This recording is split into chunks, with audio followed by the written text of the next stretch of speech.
என்னுடைய உடன்படிக்கைக்கு வந்த மாறுதலை உணர்வீர்கள். இப்பதான் இங்க வசனம் ரொம்ப முக்கியமான ஒரு காரியத்தை சொல்லுது. உங்களுக்கு கொடுப்பேன்னு சொன்னேனே, உண்மைதானே?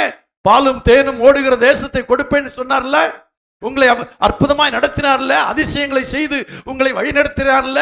இப்ப கானான் தேசத்துக்கு பக்கத்துல வந்து உங்களை கோத்திரத்துக்கு ஒருவராக 12 பேரை எங்கே அனுப்புங்கள், அந்த கானான் தேசத்துக்குள்ளே அனுப்புங்கள், அது எப்படிப்பட்ட தேசம் பார்க்கலாம் என்று சொல்லி மோசே அனுப்பினார் அல்லவா. அவங்க போனாங்க, 40 நாள் அந்த கானான் தேசத்துல சுற்றி திரிந்தாங்க.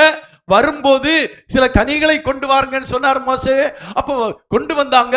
கொண்டு வந்து பார்த்தபோது உண்மையிலே அந்த கனிகள் அவ்வளவு ருசியான கனிகளா இருந்தது. ஒரு திராட்சை கொலை 2 பேர் சுமந்துட்டு வந்தாங்க. போயிட்டு வந்தவங்க எல்லாம் சொன்னாங்க, உண்மையிலே அது பாலும் தேனும் ஓடுகிற தேசம்தான். ஆண்டவர் வாக்கு பண்ணவர் உண்மையுள்ளவர். பாலும் தேனும் ஓடுகிற தேசத்தை அவர்கள் போய் பார்த்தார்கள். 40 நாட்கள் சுற்றி திரிந்தார்கள்.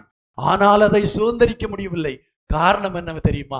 தேவனுடைய வார்த்தைக்கு செவி கொடாமற் போனார்கள். தேவனுடைய வார்த்தைக்கு கீழ்ப்படியாமற் போனார்கள். தேவனுக்கு பிரியமாய் நடக்காமல் தேவனுக்கு கோபம் உண்டாக்கினார்கள். அதனாலே சொல்றாரு, என் உடன்படிக்கைக்கு வந்த மாறுதலை உணர்வீர்கள்.